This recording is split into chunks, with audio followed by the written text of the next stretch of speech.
제124편 예수의 어린 시절 후기 예루살렘으로 가는 여행.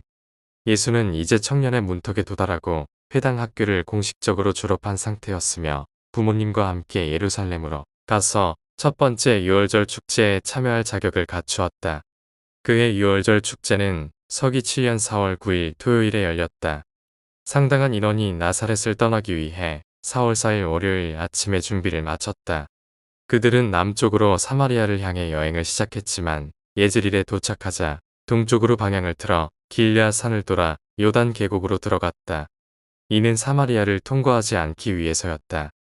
요셉과 그의 가족은 야곱의 우물과 베델을 지나 사마리아를 통과하는 것을 즐겼겠지만 유대인들이 사마리아 사람들과 거래하는 것을 싫어했기 때문에 그들은 이웃들과 함께 요단 계곡을 경유하기로 결정했다. 두려움의 대상이었던 아켈라우스는 폐위되었고 예수를 예루살렘으로 데려가는데 두려울 것이 거의 없었다. 헤롯이 베들레헴의 아기를 죽이려 한 지 12년이 지났고 이제 아무도 그 사건을 나사렛에 무명 소년과 연관지을 생각을 하지 않았다. 예수 일행은 예즈릴 분기점을 지나면서 곧 왼쪽이 위치한 고대 마을 수넴을 지나쳤고 예수는 이곳에 살았던 이스라엘에서 가장 아름다운 처녀와 엘리사가 이곳에서 행한 놀라운 일들에 대한 이야기를 다시 들었다. 예즈리를 지나면서 예수의 부모는 아합과 이세벨의 행적, 그리고 예후의 업적에 대해 이야기했다. 길앗 산을 돌아가면서는 사울이 이 산의 언덕에서 생을 마감한 이야기, 다윗 왕, 그리고 이 역사적인 장소와 관련된 이야기들을 많이 나누었다. 길앗 산 기슭을 돌면서 순례자들은 오른쪽에 위치한 그리스 도시 스키토폴리스를 볼 수 있었다. 그들은 멀리서 대리석 건축물들을 바라보았지만 이방 도시와 가까이 가는 것을 피했다. 이는 자신들이 예루살렘에서 열릴 다가오는 유월절의 엄숙하고 신성한 의식에 참여하지 못할 만큼 자신을 더럽히지 않기 위해서였다. 마리아는 요셉과 예수가 왜 스키토폴리스에 대해 언급하지 않는지 이해하지 못했다. 그녀는 그들이 전년도에 있었던 논쟁에 대해 알지 못했으며 이 사건을 그녀에게 드러내지 않았기 때문에 그 이유를 몰랐다. 이제 길은 곧 열대 요르단 계곡으로 이어졌고 곧 예수는 사이로 흘러내리는 반짝이는 물결과 함께 구불구불하고 끊임없이 굽이치는 요단강을 경이로운 시선으로 바라보게 될 것이다. 그들은 겉옷을 벗어 던지고 열대 계곡을 따라 남쪽으로 이동하며 풍성한 곡식밭과 분홍빛 꽃을 피운 아름다운 올리엔더를 감상했고 북쪽에는 눈 덮인 거대한 헤르몬산이 웅장하게 서서 역사적인 계곡을 내려다보고 있었다.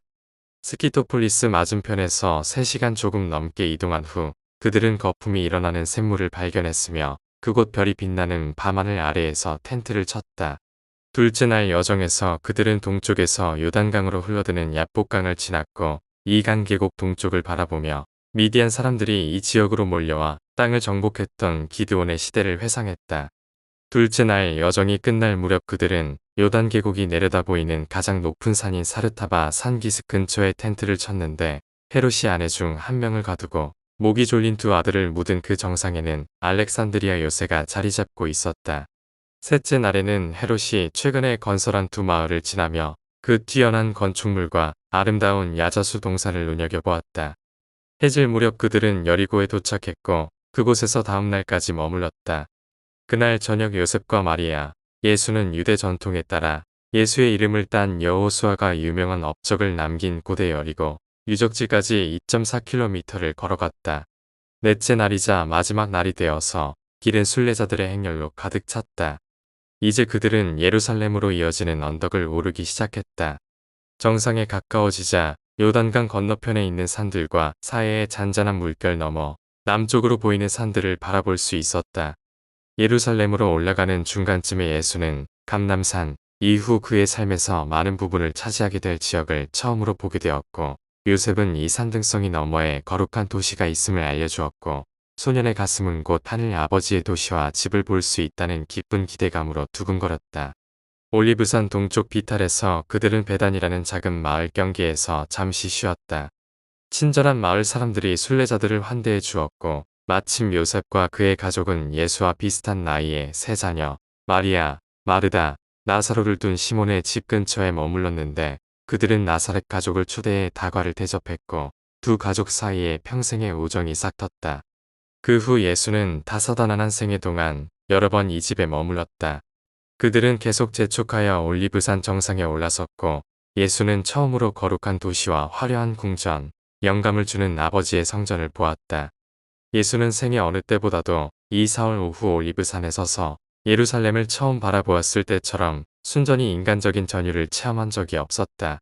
그리고 몇 년 후 같은 자리에 서서 마지막이자 가장 위대한 하늘의 스승이었던 또 다른 선지자를 거부하려던 도시를 바라보며 눈물을 흘렸다. 그러나 그들은 서둘러 예루살렘으로 향했다. 지금은 목요일 오후였다. 예루살렘에 도착해 성전을 지날 때 예수는 이렇게 많은 인파를 본 적이 없었다. 예수는 이 유대인들이 세상의 먼 곳에서 어떻게 이곳에 모였는지 깊이 생각했다. 곧 그들은 유월절 주간 동안 묵을 숙소로 미리 정해진 장소, 사가랴를 통해 요한과 예수의 초기 내력을 잘 알고 있는 마리아의 부유한 친척의 큰 집에 도착했다. 다음 날 그들은 유월절 안식일을 적절하게 기념할 준비를 마쳤다. 예루살렘 전체가 유월절을 준비하느라 정신이 없었지만 요셉은 아들이 2년 후 15세가 되자마자 학업을 재개할 수 있도록 마련된 학원을 방문하기 위해 시간을 내어 아들을 데리고 학교를 찾았다. 요셉은 예수가 이렇게 세심하게 세운 계획에 별다른 관심을 보이지 않는 것을 보고 정말 당황했다. 예수는 성전과 관련된 모든 예배 및 기타 활동에 깊은 감명을 받았다. 4살 이후 처음으로 성전을 방문한 예수는 자신의 명상에 너무 몰두한 나머지 많은 질문을 하지 못했다. 그러나 그는 아버지에게 하늘에 계신 아버지께서 왜 그렇게 많은 무고하고 힘없는 동물들을 도살해야 했는지에 대해 당황스러운 질문을 몇 가지 던졌다. 아버지는 소년의 얼굴 표정을 통해 자신의 대답과 설명 시도가 깊이 생각하고 예리하게 추리하는 아들에게 만족스럽지 않다는 것을 잘 알고 있었다. 6월절 안식일 전날에 영적 빛의 큰 물결이 예수의 필사 마인드를 휩쓸었고 고대 6월절 기념식을 축하하기 위해 모인 영적으로 눈이 멀고 도덕적으로 무지한 무리에 대한 애정 어린 연민이 그의 인간적인 마음을 넘쳐나게 채웠다. 이날은 하나님의 아들이 육신을 입고 보낸 가장 특별한 날 중 하나였으며 그 밤에 그의 땅의 경력에서 처음으로 임마누엘의 위임을 받은 셀빙턴에서 온 메신저가 그에게 나타나 이렇게 말했다. 때가 왔습니다. 이제 당신은 아버지의 일을 시작해야 할 때가 되었습니다. 그래서 나사렛 가족의 무거운 책임이 그의 젊은 어깨에 내려앉았을 때 이제 하늘의 메신저가 도착하여 13살도 안 된 이 소년에게 우주의 책임을 제기할 때가 왔다는 것을 상기시켜 주었다.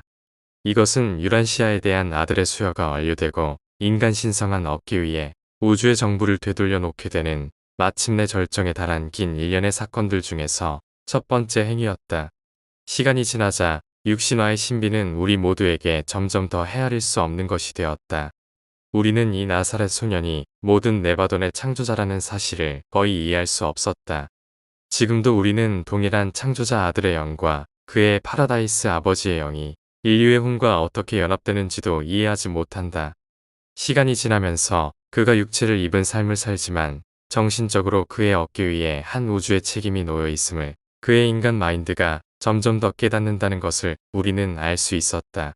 이렇게 나사렛 소년의 생활이 끝나고 점점 더 자의식이 강해지는 신성한 인간인 사춘기 청년의 이야기가 시작되는데 그는 이제 자신의 확장된 삶의 목적과 부모의 욕구, 가족 및 당대 사회에 대한 의무를 통합하려고 애쓰면서 자신의 세상 생애를 깊이 명상하기 시작했다.